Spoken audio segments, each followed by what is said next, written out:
Selamat pagi, saudara-saudara yang kekasih dalam Tuhan, dan selamat hari Sabat bagi kita semua, baik yang ada di Amerika maupun yang ada di Indonesia.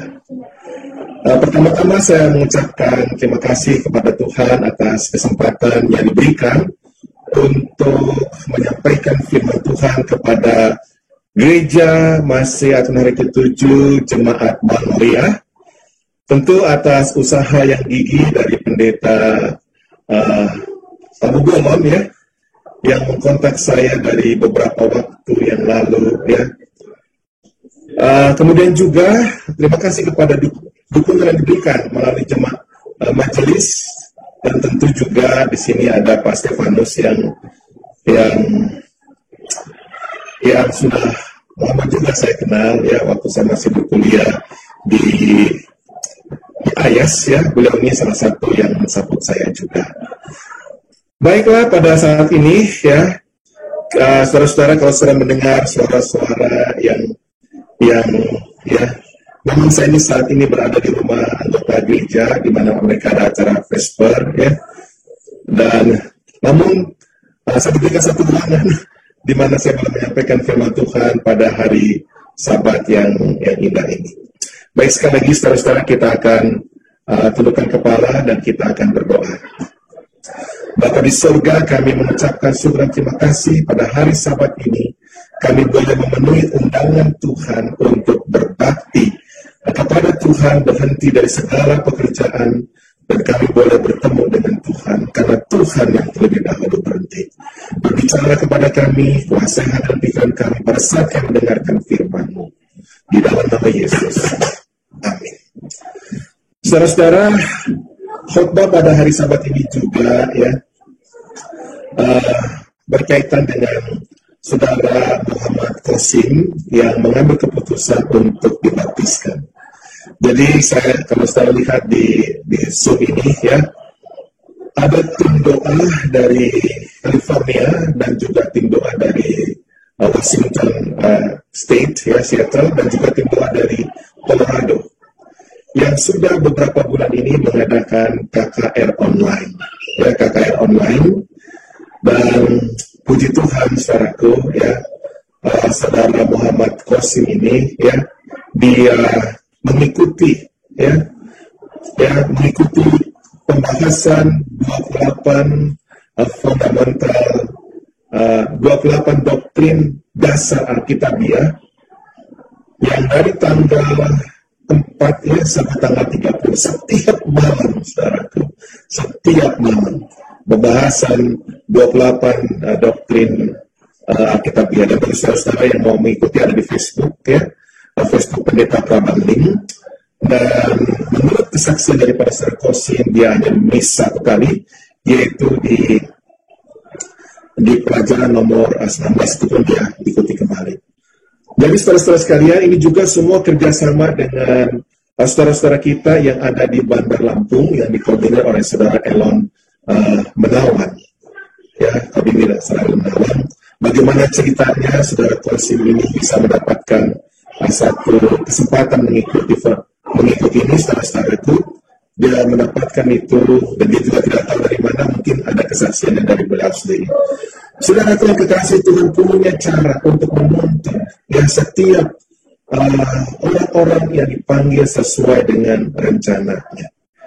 Ya, saya juga tidak pernah berpikir bahwa pada akhirnya saudara Qasim ini mengambil keputusan pada hari Sabat ini untuk dibaptiskan dengan dukungan dari jemaat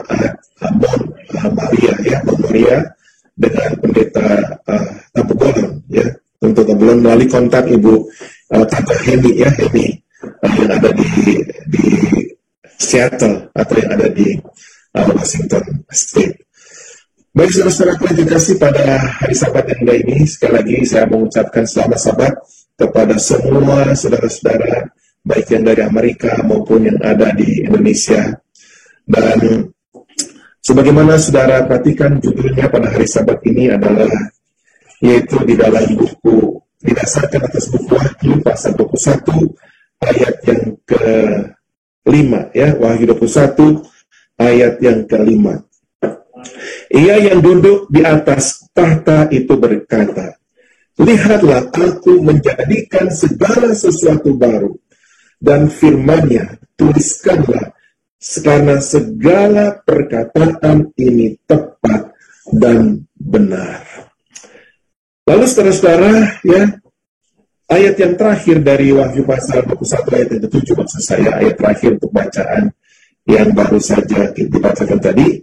Barang siapa menang, ia akan memperoleh semuanya ini, dan aku menjadi Allahnya, dan ia akan menjadi anak-anakku. Saudara-saudara, kalau saudara perhatikan ayat ini, katakan ya, Tuhan Allah menjadikan segala sesuatu baru. Ini merefer kepada langit dan bumi yang baru yang disebutkan dalam Wahyu pasal yang ke-21 ayat 1 ya. Ya, Wahyu 21 ayat 1. Ya, aku menjadikan segala sesuatu baru. Baru di sini saudaraku adalah memperbaharui yang lama saudaraku ya menjadi baru kembali. Kemudian juga saudaraku ayat yang ke-7 memberitahukan ya siapa-siapa yang akan memiliki atau siapa-siapa yang akan berada di dunia yang baru atau di langit yang baru. Yaitu mereka, ayat yang ke-7, barang siapa menang, ia akan memperoleh semuanya ini, dan aku akan menjadikan Allahnya, dan ia akan menjadi anakku. Saudara-saudaraku yang kekasih dalam Tuhan, ya, kita tahu bahwa Wahyu pasal 21 dan Wahyu pasal yang kedua itu adalah dua pasal terakhir dari Alkitab kita. Dan itu berbicara mengenai kalau dalam bahasa Inggrisnya saudaraku adalah penciptaan dunia, langit dan bumi kembali. Recreated. Jadi Allah menciptakan kembali, ya. Itu juga bisa, saudaraku, ya, diartikan dalam istilah yang lain itu adalah restoration.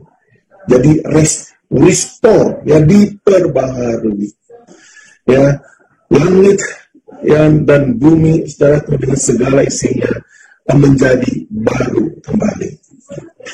Nah, saudara-saudara, ini mengingatkan kita mengenai Kejadian pasal 1 dan 2, yaitu dua pasal yang pertama di dalam Alkitab, di mana Tuhan menjadikan langit, bumi dengan segala isinya.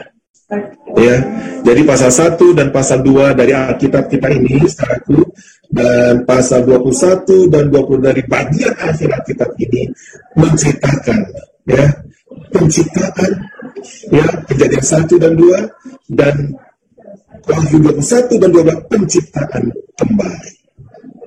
Nah, saudara-saudara, di tengah-tengahnya itu, saudaraku, ada cerita mengenai redemption. Ini sehubungan dengan manusia, ya, cerita redemption, penebusan yang dilakukan oleh Allah. Kalau bahasa yang lain itu adalah jalan keselamatan yang Allah berikan di tengah-tengah daripada Alkitab kita ini, saudara. Ya, jadi saudara-saudara yang kekasih dalam Tuhan, kalau kita melihat Kejadian pasal yang ketiga, ya, di sana mulainya dosa di bumi ini. Ya, kemudian saudara melihat di dalam Wahyu pasal yang pasal yang ke-20, saudaraku, itu adalah tiga pasal, maksud saya pasal ketiga terakhir, maksudnya pasal 20 itu ketiga dari yang terakhir daripada buku Wahyu. Itu dosa itu, saudaraku, yang kita lihat ceritanya di dalam Kejadian pasal yang ketiga, itu ceritanya selesai di situ. Nah, saudara-saudaraku yang kekasih, kita tahu bahwa di dalam buku Wahyu pasal yang ke-20, saudaraku, dalam menyelesaikan dosa tersebut, ya, kita melihat di situ setan pun ikut diselesaikan, bukan hanya manusia yang menolak redemption tersebut. Ya, setan itu diselesaikan di situ. Sedangkan dalam buku Kejadian pasal yang ketiga, saudara itu saya melihat setan yang memulai dosa yang dengan menggoda Adam, menggoda Hawa, lalu Hawa menggoda daripada Adam.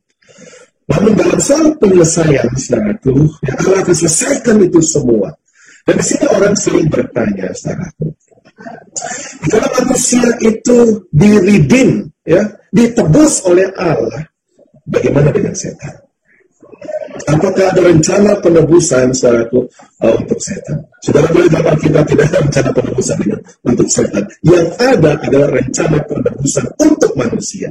Kalau kita bagaimana, saudaraku, setan ini, ya kalau saya membaca cerita mengenai kejatuhan setan yang dimulai di surga, saudaraku, menggunakan Wahyu pasal 12 ayat 7 sampai dengan ayat 9, saudaraku, dengan membaca buku Patriarch and Prophet, maka ada apa yang Allah buat, yaitu dengan cara mediasi. Jadi saudaraku, dengan kata lain begini, saudara, ya dalam hal Allah menyelesaikan masalah dosa, kepada setan Allah melakukan mediasi. Yesus memediasi.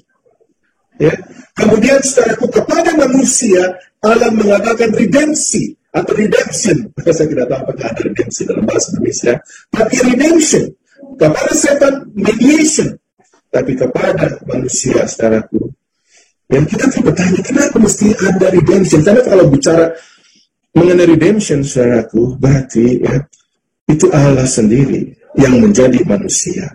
Kalau saya baca buku 1 Petrus, ya, oleh karena kamu, Allah baru menyatakannya.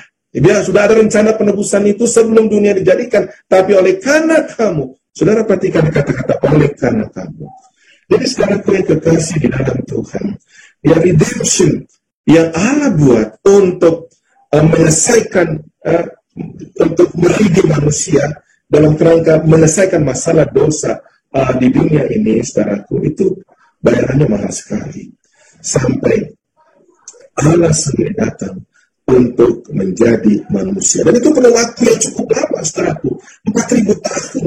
Ya, keadaan dunia yang sudah sangat berbeda sekali dengan dunia pada zaman Adam. Ya. Manusia secara kemanusiaan sudah merosot, saudaraku. Tapi Yesus datang. Ya.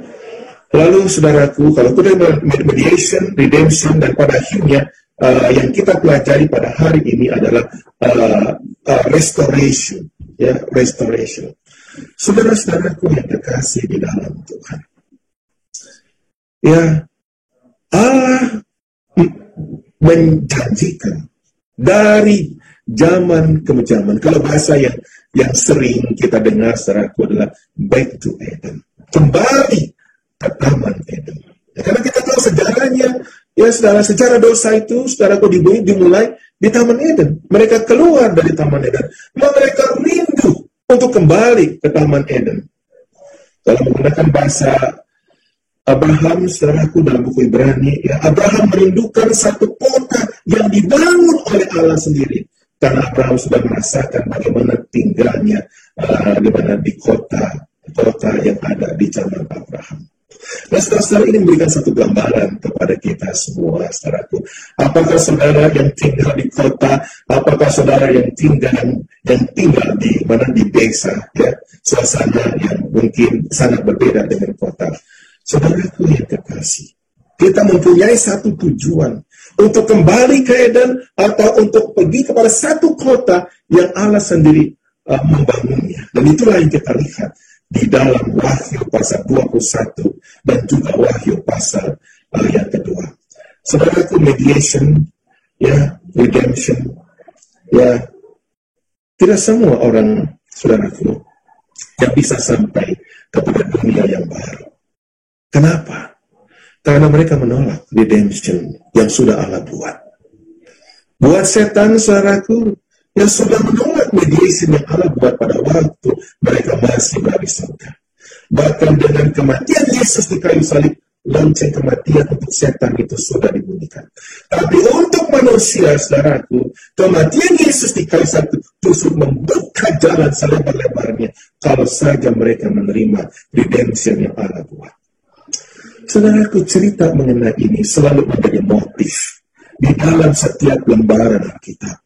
Karena saudaraku, Yesus sendiri pada mengatakan dalam buku Yohanes pasal yang ke-5, kamu memiliki kitab suci karena kamu menyangka di dalamnya kamu akan memperoleh hidup yang kekal. Walaupun kitab-kitab suci itu menyaksikan tentang aku, kamu tidak mau datang kepadaku.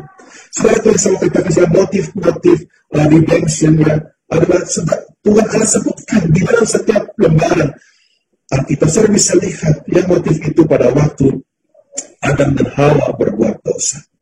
Saudara tahu pada waktu Adam dan Hawa berbuat dosa, Tuhan SAW bilang, ya, di dalam buku Kejadian 2 ayat yang ke-17 katakan, semua pohon di dalam taman ini boleh kamu makan buahnya. Tapi pohon yang di tengah-tengah ini, yaitu pohon pengetahuan baik dan jahat, jangan kamu makan. Kalau kamu makan, bahasa Indonesianya bilang, pastilah kamu mati. Itu bahasa Indonesianya. Dalam bahasanya, you surely die. Sudah dalam bahasa aslinya, ya, Tuhan bilang, kalau kamu makan, kalau kamu melanggar perintahku, kamu akan mati dan mati. Dalam bahasa aslinya, saudaraku, 2 kali disebutkan kata mati di situ. Dan memang, saudaraku, ya, seriusnya masalah dosa itu. Serius sekali. Bukan hanya orang yang keeping, ya, terus-menerus berbuat dosa. Bukan hanya mati, ya, dalam arti tidur. Kematian yang pertama. Sudah kita tahu, semua orang yang mengalami kematian yang pertama, definisinya tidur. Pasti suatu saat, ya, oleh karena redemption yang Yesus buat, mereka pasti bangkit. Tidak bangkit pada kebangkitan pertama atau pada kebangkitan yang kedua. Tetapi buku itu, saudaraku, buku Kejadian 2 menunjukkan bahwa bukan hanya mati satu kali. Buat orang yang terus-terus melanggar perintah Tuhan, ya buat Adam, ya, tapi mati yang kedua kali. Masalah itu dalam buku Wahyu pasal yang ke-20, ya, sebelum Wahyu pasal 21, di situ berbicara mengenai kematian yang kedua. Saudara yang kekasih, Allah memberikan motif redemption di sana. Ya, gantinya saudara-saudara, ya, Adam dan Hawa yang mati, tapi ada yang menggantikan pada hari itu juga. Itulah disebut dalam buku Petrus. Karena kamu dapat mengatakannya di zaman akhir. Jadi saudaraku yang kekasih, itu motif redemption yang Allah buat. So, perhatikan. Ini penting sekali kita untuk, karena ini diulang-ulang di dalam lembaran Alkitab, saudaraku. Pada saat mereka tahu, ya, bahwa mereka itu telanjang, saudara. Ya, mereka memakai pakaian yang terbuat dari pohon ara, dari kulit, ya, dari daun ara, begitu. So, perhatikan, orang yang berdosa itu selalu mempunyai rasa malu. Selalu. Kalau orang timur, saudaraku, malu banget nih saya. Oleh karena anaknya berdosa, orang tuanya berdosa, atau saudaranya berdosa. Rasa malu. Itulah yang diganti dengan telanjang. Lalu saudaraku setelah itu saudaraku kita belajar, bukan hanya rasa malu, tapi juga ada rasa apa? Rasa bersalah. Lalu saudara, pakaian yang terbuat dari daun ara itu Tuhan ganti. Dalam buku Kejadian pasal yang ke-3, saudara, ayat 20-21 di situ, dengan pakaian yang terbuat dari kulit binatang. Ini saudaraku yang sering kita baca secara pintas. Tetapi saudaraku, kalau kita bacakan itu dengan buku Matius pasal yang ke-22, mengenai pesta perkawinan. Mengenai pesta perkawinan, pada saat ada orang yang hadir di pesta perkawinan, ya, lalu yang punya pesta itu mengatakan, kenapa kok kamu tidak memakai pakaian pesta? Saat itu. Jadi begini maksudnya, saudaraku. Pada saat Adam dan Hawa memakai pakaian yang terbuat dari daun ara, ya, Tuhan gantikan dengan pakaian yang terbuat dari kulit binatang. Untuk bisa ada kulit binatang, mesti ada yang mati. Itu domba. Mesti ada korban, saudaraku. Itulah yang melambangkan Yesus. Saudaraku yang kasih, kematian Yesus di kayu salib. Saya boleh baca dalam buku Matius pasal 20. Kematian Yesus di kayu salib itu adalah untuk memberikan pengampunan dosa. Dan kalau menggunakan bahasa Paulus, saudara, inilah disebut dibenarkan. Ya, kalau kita mendapatkan pengampunan, saudaraku, itu artinya kita dibebaskan dari rasa bersalah, kita dibebaskan dari rasa malu, kita dibebaskan dari hukuman dosa kematian yang kedua. Karena itu dibuat oleh Yesus pada waktu Yesus di kayu salib. Yang kita sebut saudaraku substitute, ya, korban pengganti. Itulah Yesus. Dan jangan lupa saudaraku, kematian Yesus itu, saudara, ya, setelah kematian Yesus ada pakaian yang terbuat dari kulit binatang yang menutupi segala kemaluan-kemaluan daripada Adam dan Hawa. Artinya begini, saudaraku, tidak cukup saudaraku hanya menerima kematian Yesus di kayu salib untuk mendapatkan pengampunan. Kenapa?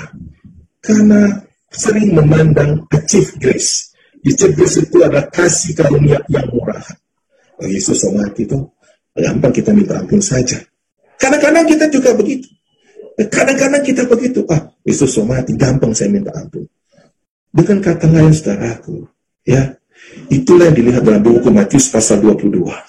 Kamu, kata Yesus dalam perumpamaan itu, kamu ada di pesta perjamuan, tapi kamu telanjang. Pergilah kamu keluar. Dengan kata lain, saudaraku, tujuan pengampunan itu agar kita berubah. Tujuan kita diampuni agar kita berubah. Agar kita memakai kebenaran, pakaian kebenaran Kristus menyatu di dalam tubuh kita dalam pengertian, saudaraku, menutupi segala ketelanjangan dalam pengertian begini. Ini Pak Kosim ini, ya, dia sudah terima Yesus dalam baptisan. Dalam baptisan dia sudah terima Yesus. Baptisan itu artinya melambangkan kematian dan juga kebangkitan di dalam Yesus. Begitu saudara Kosim keluar dari kolam baptisan, saudaraku, hiduplah seperti Yesus. Kalau umat-umat Tuhan yang sudah mengalami baptisan, saudaraku, hidup seperti Yesus, nggak ada tuh cerita seperti Adam dan Hawa, kelihatan keturunan zamannya.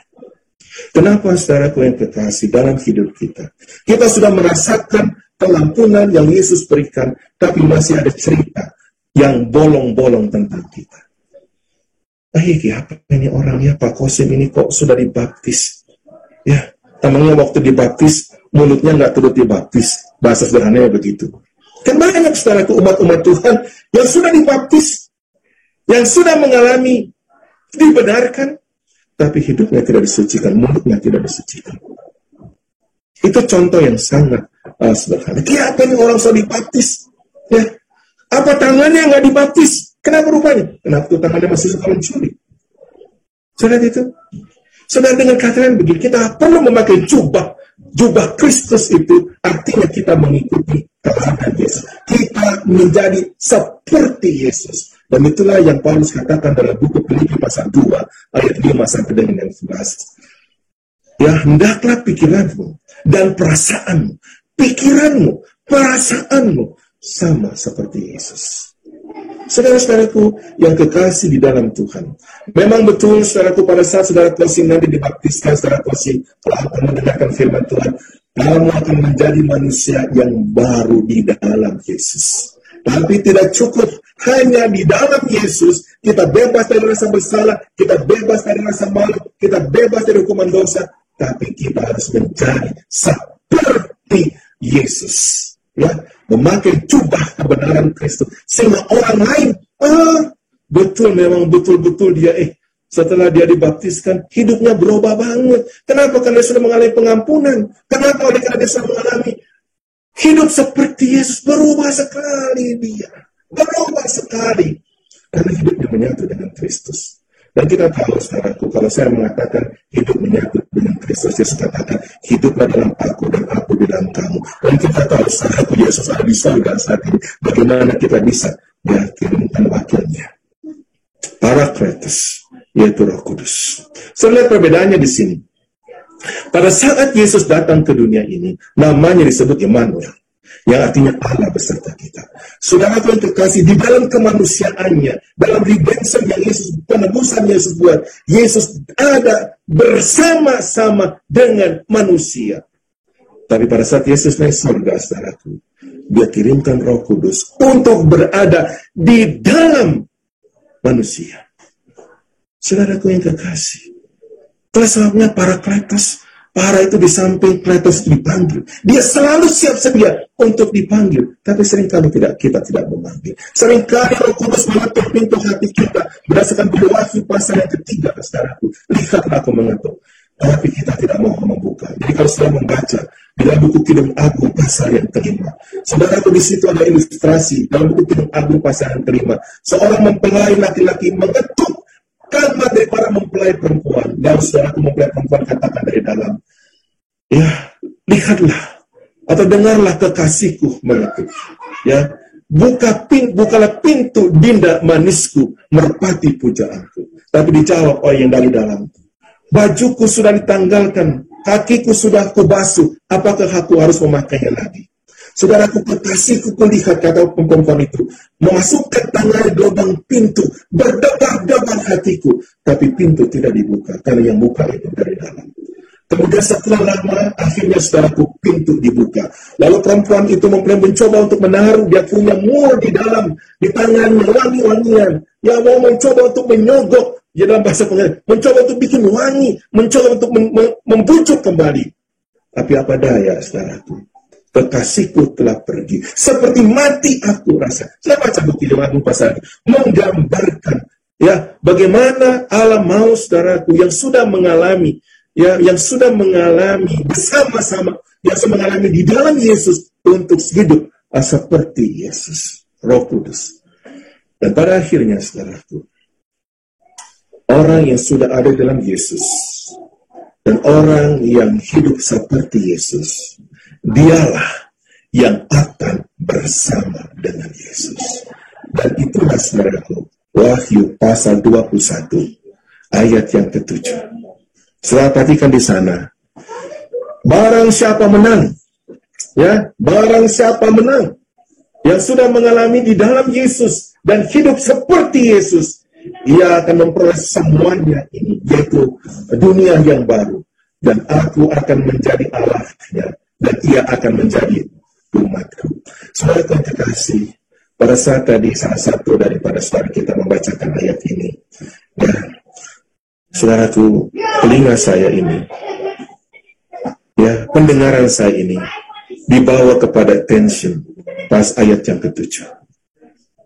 Saudara tahu, selama 1 minggu ini, ya, kita ini, saudaraku, setiap pagi di Colorado dan juga di California, berarti itu malam di tempat saudara, karena kita setengah 7, jam 6 di Colorado, berarti jam 6 pagi, berarti jam 7 malam di sana, saudaraku, ya, di Jakarta, ya.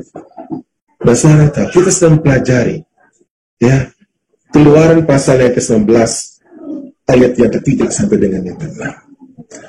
Dan daripada bagian itu, saudaraku, di bagian, ya, saya mau saudara buka ayatnya sebagai penutup, ya. Ya, lalu kita katakan dengan buku Wahyu pasal yang Keluaran pasal yang ke-19.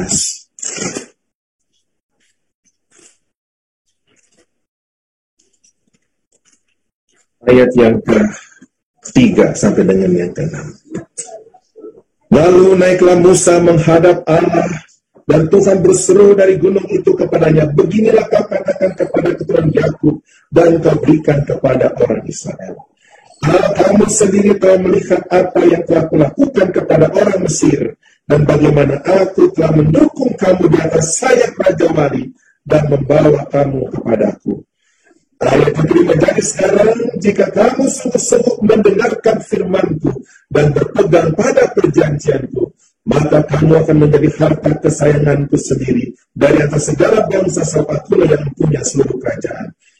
Kamu akan menjadi bagiku kerajaan imam dan bangsa yang kudus. Itulah semua yang harus kau katakan kepada orang Israel. Saudara, Sabtu saya mendengar sister atau salah satu membacakan tadi Wahyu pasal 21 ayat ke-7. Aku akan menjadi Allahmu, dan kamu akan menjadi anakku. Kamu akan menjadi umatku. Saudara, inilah perjanjian. Allah rindu, saudara. Allah sendiri yang buat perjanjian, dan perjanjian itu digenapi, yang kita bisa lihat buku Wahyu pasal 21. Perjanjian itulah yang Allah buat kepada bangsa Israel. Jadi kalau saya perhatikan kata, kalau kamu memelihara perjanjianku, Perjanjian itu, saudaraku, yang Tuhan ucapkan kepada Abraham dalam buku Kejadian pasal 17 ayat yang ke-7, di mana akulah Tuhan Allahmu dan kamulah umatku. Saudara yang kekasih, pada akhirnya Tuhan punya janji itu ditepati pada waktu restoration, yaitu buku Wahyu pasal 21. Saudara-saudara yang kekasih dalam Tuhan, kalau kita sering ya, karena kita ada umat Advent, kita sering mengutip buku Yesaya pasal 20 ayat 12 dan Yesaya pasal 20 ayat 20. Kalau kita berbicara mengenai tanda sabat, kamulah umatku dan akulah Allahmu. Saudara baca baik-baik buku Keluaran pasal yang ke-19 ayat 3 sampai 6. Yang pertama, saudaraku, apa yang Allah sudah buat kepada orang Israel di masa yang lalu. Pada saat mereka berada di Mesir, sampai mereka tiba di Bukit Horeb. Tuhan bawa datang kepadaku di Bukit Horeb.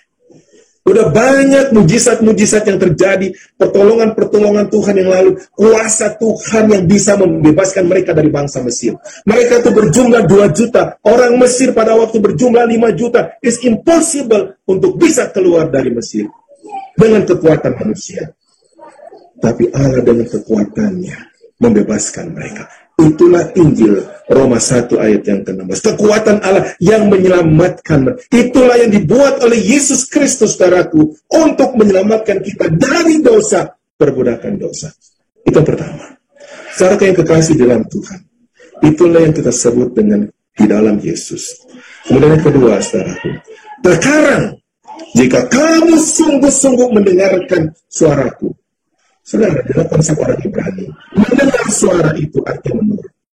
Tidak bisa dipisahkan orang yang mendengar dengan yang menurut. Kalau bahasa Ibrani bilang mendengar, sudah pasti menurut. Jadi dengan katakan begini, kalau kita sekarang ini mendengar, tidak menurut, itu sama dengan tidak mendengar. Kalau kita, saudaraku, tidak mendengar, itu sama dengan tidak menurut. Dan itu yang terjadi, saudaraku, kepada Adam dan kepada semua orang. Mereka tidak mendengar apa kata Tuhan, dan mereka itu tidak mendengar. Tapi Tuhan katakan, kalau sekarang ini kamu sungguh-sungguh mendengar dan memegang perjanjianku. Apa artinya situ? Akulah Allahmu dan kamulah apa? Umatku. Hasilnya 3. Saudaraku, saya menerima terakhir. Disebutkan di situ, kamulah bangsa yang kudus, kamulah imamat yang rajani, dan kamulah kesayanganku. Sudah luar biasa. Kalau saya membaca dalam buku Wahyu pasal yang ke-14 ayat yang ke-12, bangsa yang kudus itu sama dengan yang penting di surga, pertekunan umat-umat yang kudus, yang mengagum Allah dan memiliki iman seperti Yesus. Saudara, inilah yang Allah buat. Makanya Tuhan katakan, kalau kamu menang, kamu bisa tinggal di dunia yang baru. Pada pagi hari Sabat ini, saudara, berapa banyak yang melihat dengan jelas rencana Allah untuk kita semua. Saudaraku, kita di dunia ini tidak selama-lamanya. Saudara tinggal di Amerika bukan segala-galanya. Saudara tinggal di Indonesia pun bukan segala-galanya. Kita sedang menantikan langit dan bumi yang baru yang Allah siapkan buat kita.